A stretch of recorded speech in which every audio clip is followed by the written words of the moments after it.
მოგესალმებით, თქვენ უყურებთ ვახოსანაიას ამბებს დღის 2 საათზე. ამ გამოშვებაში პოლიტიკასა და სპორტზე ვისაუბრებთ. დავიწყოთ სპორტით საქართველოს დელეგაცია რიოს ოლიმპიადაზე.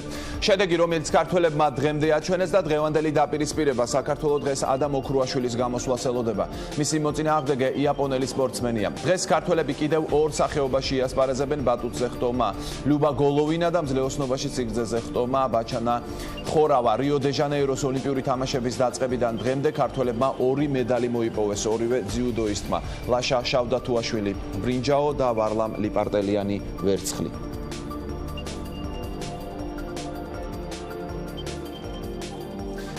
ჩვენი სტუმრები არიან სოსო ლიპარტელიანი დამოუკიდებელი საქართველოს პირველი ოლიმპიური მედალოსანი ვეტერანი ძიუდოისტი და გურამ მოდებაძე ვარლამ ლიპარტელიანისა და ავთანდილ ჭრიკიშვილის პირველი მწვრთნელი. მოგესალმებით ბატონებო, ძალიან დიდი მადლობა გადაცემაში სტუმრობისთვის. ჩვენ ვაჯამებთ გარკვეულწილად განვლილ დღეებს და ასევე დღევანდელ დღეზეც მინდა ვისაუბრო და სწორედ ამით დავიწყოთ. დღეს ადამ ოქრუაშვილი გამოდის. ბატონ სოსო, პირადად თქვენ რა მოლოდინი გაქვთ, რამდენად დიდია ჩვენი შანსები თან მოწინააღმდეგე ქართველი სპორტსმენის საკმაოდ ძლიერი იაპონელი სპორტსმენია. რა სიტყვით დღევანდელი დაპირისპირების შესახებ? მოგესალმებით, მოგესალმებით თქვენს მაყურებელს. სანამ ადამზე გადავიდოდე, მე მინდა მივულოცო მედალოსნებს ლაშა შავდათუაშვილს და ვარლამ ლიპარტელიანს ეს დიდი წარმატება და მე მედოვნებ რომ ადამის დღეს რა თქმა უნდა იაპონელს ხდება პირველი შეხვედრა, მაგრამ ის სათანადოდ იჭიდავებს. მე ვფიქრობ რომ უნდა გაგვახაროს და ის მედლისთვის უნდა იჭიდოს. რაზე იქნება დღევანდელი დაპირისპირება ძირითადად დამოკიდებული? თქვენი აზრით რაში მდგომარეობს მთელი სირთულე დღევანდელი დაპირისპირების? მხოლოდ იმაში რომ მოწინააღმდეგე ყავს იაპონელი სპორტსმენი? რა თქმა უნდა ადამმა უკვე იცის რომ ის ხდება იაპონელი სპორტსმენი ეს როდესაც იაპონიიდან აყენებენ პირველ ნომერს გასათვალისწინებელია და რა თქმა უნდა უფრო ყურადღებით მოუწევს ადამიანს ჭიდაობა შესწავლით ექნება უკვე ადამიანს ეს მისი ჭიდაობები და ნახოთ რომ უნდა დაძლიოს პირველი შეხვედრა და მე რამოდენიმე შეხვედრებიც.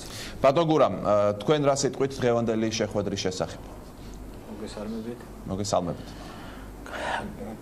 გარკვეულ პერიოდში ადამ ოქრუაშვილი სისტემატურად ადევნებდა თვალს მის მოწინააღმდეგეს, არათუ მარტო მას იაპონელს, ყველა იმ სპორტსმენს ძირითადად იცოდნენ უკვე დაახლოებით რომელ ბადეში იყო განთესილი და ვინ ხდებოდა, ასე რომ თვითონ სპორტსმენი რა თქმა უნდა პირველ რიგში მობილიზებული უნდა იყოს და ესეც იქნება რომ პირველი შეხვედრიდან დაწყებული ყველა ის შეხვედრა გაანალიზოს, რასაც ჩემპიონებამდე მიიყვანს. ბატონ სოსო, მოდით განვლილ დღეებზეც თქვათ, ერთი არის ფიზიკური მომზადება, მეორე ფსიქოლოგიური მომზადება. თქვენ რა ძირითად აქცენტებს დასვამდით? აი, რაც ვნახეთ უკვე დაპირისპირებები ამის მიხედვით, რა ძლიერი და სუსტი მხარეები დაინახეთ საქართველოს სახელით მოასპარეზე სპორტსმენების გამოსვლაში ძიუდოისტებს გულისხმობ? პირველ რიგში ვიტყოდი ბატონო ახო რომ ესეთი ნაკრები ახლა როგორც ძიუდოს ყავს, დიდი ხანია ჩვენ არ ყოლია.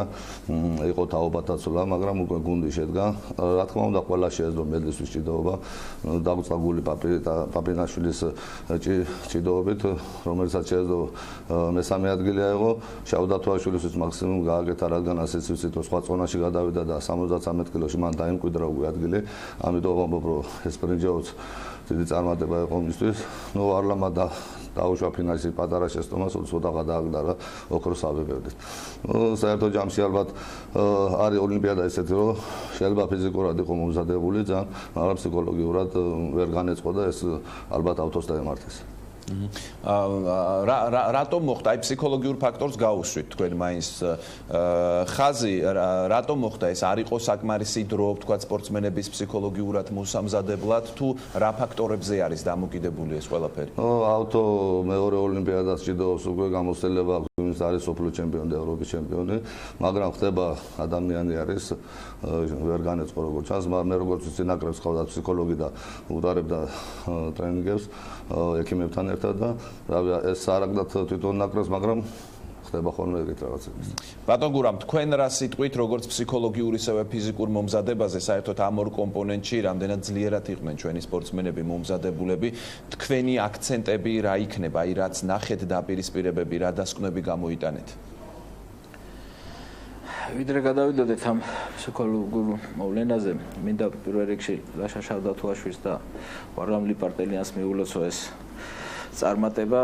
ვარლამისთვის ეს ოლიმპიადაზე პირველი მედალია და ძალიან კარგად გამოვიდა. თუ არ ჩავთვლით მას ფინალურ შეხვედრაზე, რომელიც დარწმუნებული ვარ, ღრმად დარწმუნებული ვარ, რომ ვარლამს რომ ის თავის ის ჭიდაობა ეჩვენებია, რაც მან განახორციელა ფინალში გასასვლელი ვაკთან კორეელთან, დარწმუნებული ვარ, რომ ის ოქროს მედლით დაბრუნდებოდა საქართველოში.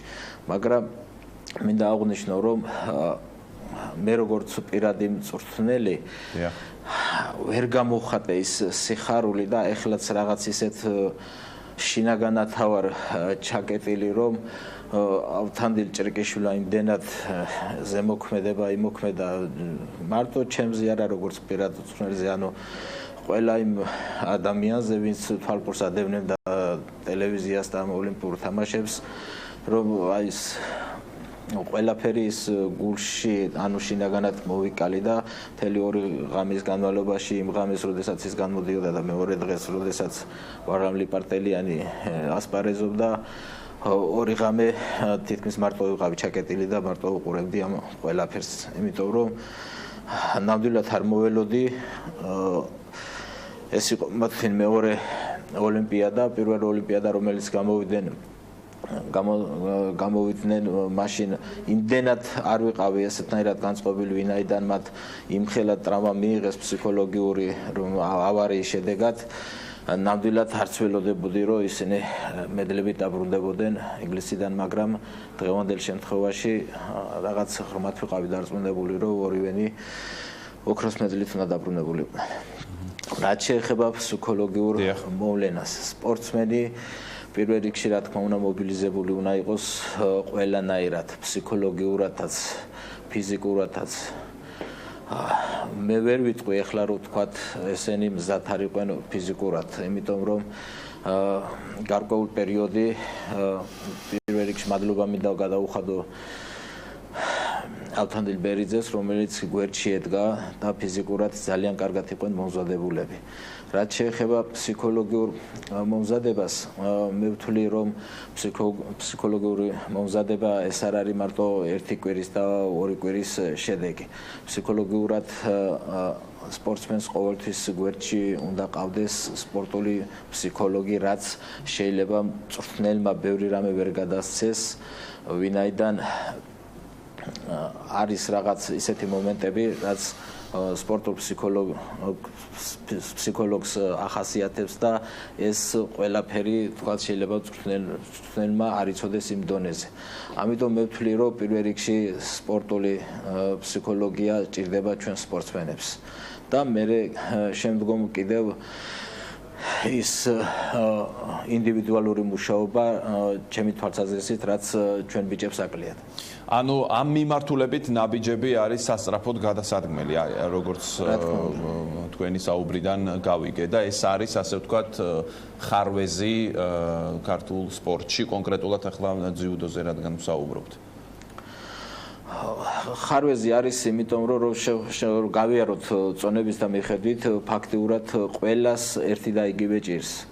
თითქმის და მომზადებულები იყვნენ ყველანაირად, მაგრამ მე ღრმად ვარ დარწმუნებული, რომ როდესაც არა მარტო იმიტომ რომ ახლა ვთქვათ მე ტელევიზიისა და ეკრანის წინაშე ვზივარ და ამას ვამბობ, სპორტსმენს ყოველთვის ჭირდება ინდივიდუალური მუშაობა, თუ გინდ ნაკრების მწვრთნელი იყოს და მით უმეტეს თავის პირად მწვრთნელთან ერთად. და უნდა ქონდეს საშუალება, რომ იმუშაოს მასთან.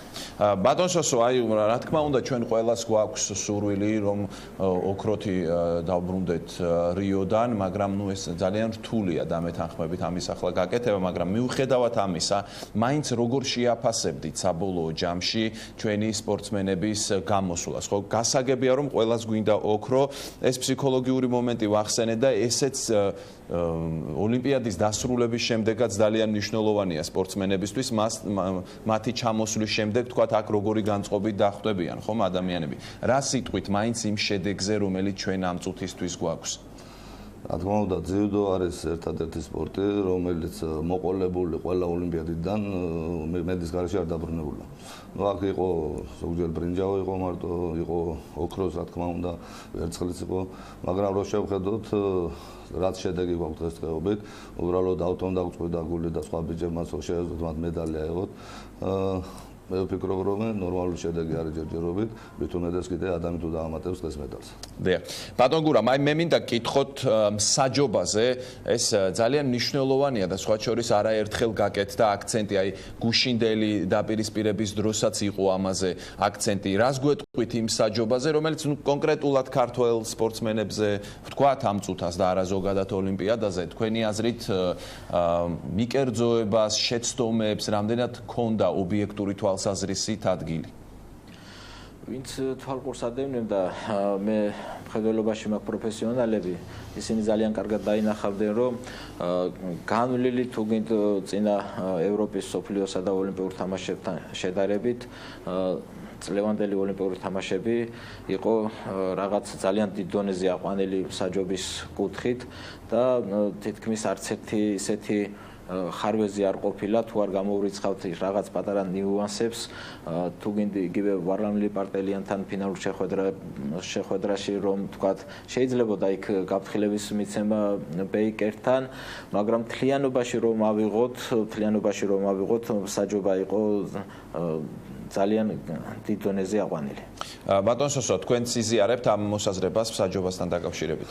რა თქმა უნდა, სოფლიო ფედერაციამ ძიუდოს უნდა დახვეწა ეს ვხედავთ, რომ ლევზე მარტო ერთი საჯობს, დანარჩენი კომისარები არიან, თუ რამე შეცდომა გამოეპარება და ეს იშვიათად ხდება, უფრო დახვეწილი არის, მე მგონი დიდი შეცდომები არ დაუშვიათ, რადგანაც 10 საჯობს სულიად 5 საჯი ერთ ლევზე და 5 საჯი მეორე ლევზე, ვიცით რომ ჩვენი ქართველი საჯი ნუცუბიძე საჯობს და წარმატებას უსურვებს და აუნდობენ ფინალებს და მართლა კარგად გამოდის ყველა.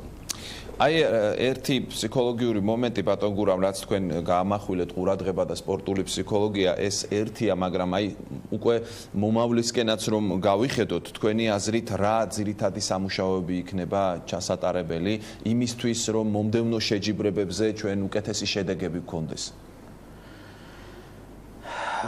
ალბათ ამას ყველაფერს პასუხი გაეცემა, როდესაც ჩამოვლენ ფედერაციის პრეზიდენტი ცალკე ანალიზს გააკეთებს, უფროსის ცალკე ანალიზს გააკეთებს ამასთან დაკავშირებით ყველაფერს. მე ხაზი გავუსვი წეღან და კიდევ ვიმეორებ, რომ შეიძლება მე ბევრი რამე კიდევ არ ვიცოდე 20 წელია რაც წვრთნელობის კარიერაში ვყოფებით და ვემსახურები ას მომავალ თაობას და კიდევ ვერ მივედი იმ დონეზე, რომ თქვათ კიდევ ბევრი რამ დამრჩა ალბათ სასწავლი, ვინაიდან ადამიანი არ არსებობს, ადამიანი რომ თქვათ ყველაფერი გესმოდეს, ფიზმომზადება, თეორია, პრაქტიკა, პლუს ფსიქოლოგია, ну ზედმეტნაკლებად ცოტა შეიძლება თქვათ შეითავსო, მაგრამ როგორც ასეთი ყველას თავისი პროფესორი ჭირდება. და ამაზე ალბათ იქნება საუბარი, სხვათა შორის მანამდესაც ჰქონდა ჩვენ რაღაც გარკვეული პერიოდი ჰქონდა ამ თემასთან საუბარი სპორტსმენებთანაც და უშუალოდ დავით ქევხიშვილთანაც ჰქონდა მე ჩემსა და მას შორის მიდიოდა ეს საუბარი, რატომღაც არ განხორციელდა გარკვეული რაღაც მიზეზების გამო არ განხორციელდა ეს ყველაფერი და მე დარწმუნებული ვარ, ესე რომ წასულიყო, გაცილებით უფრო კარგი შედეგი იქნებოდა, რა თქმა უნდა, ყველასთვის, მარტო თქვათ ჩემთვის როგორც პირადი მცველისთვის არა, ყველასთვის აბსოლუტურად ეს უფროსი მცველი იქნებოდა, ფედერაციის პრეზიდენტი იქნებოდა თუ ყველა ის საქართველოს მაცხოვრებელი ქართველი ადამიანი, რომელმაც აი ეს სიხარული თუ გინდ ვერცხლის медали და ბრინჯაოს медали აიტაცეს ყველანაირად. გასაგებია და ბოლოს ბატონ სოსო, სახელმწიფოს მხარდაჭერაზე მინდა გკითხოთ, რა სიტყვით სახელმწიფოს მხარდაჭერაზე, რამდენად საკმარისია ის, რაც კეთდება კონკრეტულად სპორტის იმ სახეობაზე, რომელზეც ახლა ჩვენ ვსაუბრობთ? ძიუდოში ჩახედული ვარ, ვადევნებ თვალყურს სპორტსმენებს, თუსად გადიან შეკრებებს, შეჯიბრებში დოვენ, მე როგორც ვიცი, მათ პრობლემა არანაირი არ აქვთ, არც კონდათ შეკრების მხრივ და მომზადების მხრივ სახელმწიფოდან მათ ბიუჯეტი ესე რომ ვთქვათ განსაზღვრულიც არ კონდათ, რომ მომზადებულიყვნენ და ამ მხრივ მე მგონი არ იყო პრობლემა არაფერი. გმადლობთ გადაცემაში მონაწილეობისთვის. წარმატებები ვუსურვოთ დღეს ჩვენს სპორტსმენს. სოსო ლიპარტელიანი, დამოუკიდებელი საქართველოს პირველი ოლიმპიური მედალოსანი, ვეტერანი ძიუდოისტი, გურამ მოდებაძე, ვარლამ ლიპარტელიანისა და აფთანდილ ჭრიკიშვილის პირველი მწვრთნელი იყვნენ ჩვენი სტუმრები. მე შეგახსენებთ, რომ დღეს ადამ ოქრუაშვილი იასპარეზებს საქართველოს სახელით. მისი მოწინააღმდეგე იქნება წილისყრის შედეგად იაპონელი ჰოსაიოში ჰარავასა და მას გამარჯვების შემთხვევაში ოქრუაშვილის მეტოქე გახდება აზერბაიჯანის სახელით მოჭიდავე უშანგი კოკაურისა და ლატვიელი არტურ ნიკიფორენკოს წყვილიდან გასული ძიუდოისტი. დღესვე ქართველი გულშემატკივრებისთვის კიდევ ორი საინტერესო ამბავია. ბატუძე ხტომაში მედლები გათამაშდება და საქართველოს დროშის ქვეშ ლუბა გოლოვინა გამოვა. მძლეოსნობაში კი სიგრძეზე მხტომელ ბაჩანა ხორავას საკვალიფიკაციო ეტაპი ელის. ეს რაც შეეხებოდა სპორტს და ოლიმპიადას, ჩვენ რამდენიმე წუთში დავბრუნდებით უკვე პოლიტიკაზე ვისაუბრებთ. პირდაპირ ეთერში თამაზ მეჭიაური ჩაგვერთვება.